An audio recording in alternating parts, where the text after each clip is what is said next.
നമസ്കാരം. എന്റെ പേര് ഷിബു ആണ്. ഞാൻ തിരുവനന്തപുരം ഡെപ്യൂട്ടി എക്സൈസ് കമ്മീഷണറാണ്. തീർച്ചയായിട്ടും ലഹരിക്ക് അഡിക്റ്റ് ആയിട്ടുള്ള ഒരു വ്യക്തിയെ സമൂഹത്തിൽ നിന്ന് മാറ്റി നിർത്തേണ്ടത് ഒരു വ്യക്തിയല്ല, അദ്ദേഹത്തെ നമുക്ക് ചേർത്ത് പിടിക്കണം. ലഹരിക്ക് അടിമയായ ഒരു കുട്ടിയെ നമുക്ക് രോഗിയായി കണ്ട് അയാൾക്ക് ചികിത്സ നൽകുകയാണെങ്കിൽ തീർച്ചയായിട്ടും അദ്ദേഹത്തെ നമുക്ക് നേരായ പാതയിൽ കൊണ്ടുവരാൻ നമുക്ക് സാധിക്കും. ഈ ലഹരി ചികിത്സ എന്ന് പറയുന്നത് ചിലവേറിയ ഒരു ചികിത്സയാണ്.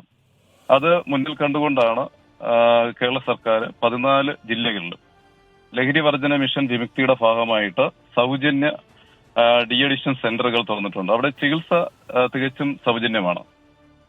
ലഹരി അഡിക്റ്റ് ആയിട്ടുള്ള ഒരു വ്യക്തി നമ്മുടെ ശ്രദ്ധയിൽപ്പെട്ടാൽ എക്സൈസ് വകുപ്പിനെ അറിയിക്കുകയാണെങ്കിൽ നമുക്ക് നിഹാൻസിന്റെ ട്രെയിനിങ് കിട്ടിയ എക്സൈസ് ഉദ്യോഗസ്ഥരുണ്ട്. അതുപോലെ തന്നെ വിമുക്തി കോർഡിനേറ്റർമാരുണ്ട്, എക്സൈസ് ഉദ്യോഗസ്ഥരുണ്ട്.